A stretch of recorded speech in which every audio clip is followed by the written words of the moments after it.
Hi అండి, ఇగో నేను మా ఆయన పక్క కూర్చున్నాడు.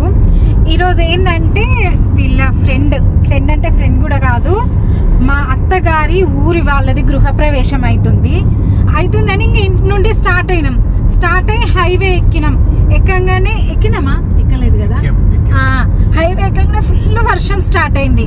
ఇంకా వర్షం పడితే హైవే స్ట్రక్ అవుతుందని చెప్పేసి సర్వీస్ రోడ్ నుండి తీసుకొస్తా అని ఇగో ఈ చిన్న రోడ్ నుండి తీసుకొస్తుండు. ఇంక ఈ రోడ్డు పొంట వస్తుంటే నాకు మొత్తం ఇండియానే గుర్తొస్తుంది, ఎందుకంటే అటు ఇటు మొక్కజొన్న పొత్తులు వేశారు.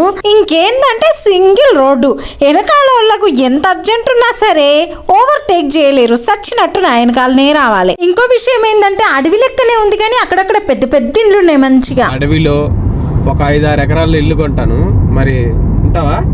ఏంది ఇట్లా అడవిలో పెద్ద కొంప కొంటావా? ఉంటాం, హాయిగా ఉంటాం. కాకపోతే ఏంటంటే నాకు నా బిడ్డకు ఒక లైసెన్స్డ్ గన్ను కొని అప్పుడు హాయిగా ఉంటాం. నీకెందుకే గన్ను? మీ నేవరే పెద్ద గన్ను, నోటితో చంపొచ్చా? రోజు చంపుతావుగా. అబ్బో, అట్లయితే బానే ఉండు. ఆ బాధ భర్తలకు తెలుస్తుంది, నీకేం తెలుస్తుంది?